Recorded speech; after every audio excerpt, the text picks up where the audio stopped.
CID में inspector Shreya यानी कि जाह्नवी छड़ा के बारे में आप सब जानते ही हैं। जाह्नवी छड़ा इंस्पेक्टर पूर्वी की बेस्ट फ्रेंड हैं और सीआईडी में सबसे खूबसूरत लड़कियों में से एक है। अगर आप भी सीआईडी के इंस्पेक्टर श्रेया के दीवाने हैं, उनकी एक्टिंग और उनकी खूबसूरती आपको अच्छी लगती है तो इस वीडियो को दिल से लाइक कर दीजिए। दोस्तों, आज के इस वीडियो में हम बात करेंगे श्रेया के नए अवतार के बारे में। जैसा कि आप लोगों ने थंबनेल में देखा, श्रेया का एक मॉडर्न और ग्लैमरस अवतार आपको सीआईडी के सीजन 2 में देखने को मिलेगा। जी हाँ दोस्तों, सीआईडी के सीजन 2 में आपको सिर्फ एक्शन ही नहीं, एक्शन के साथ साथ ग्लैमर और रोमांस का तड़का भी देखने को मिलेगा।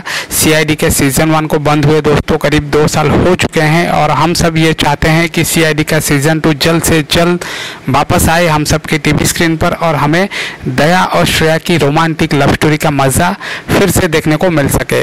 अगर आप भी दोस्तों सीआईडी शो देखना पसंद करते हैं तो इस वीडियो को भी दिल से लाइक कर दीजिए और नीचे कमेंट बॉक्स में सीआईडी या फिर दया और श्रेया लिखकर इस वीडियो को सपोर्ट करिए ताकि हम लोग जल्द से जल्द सीआईडी के सीजन 2 को टीवी पर वापस ला पाएँ।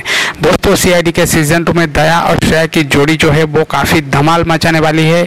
आने वाले जो सीज़न है दोस्तों, आने वाले जो एपिसोड हैं उसमें आपको दया और श्रेया का नया लुक देखकर आपके रोंगटे खड़े हो जाएंगे। जी हाँ दोस्तों, काफ़ी धांसू लुक होने वाला है दया और श्रेया का।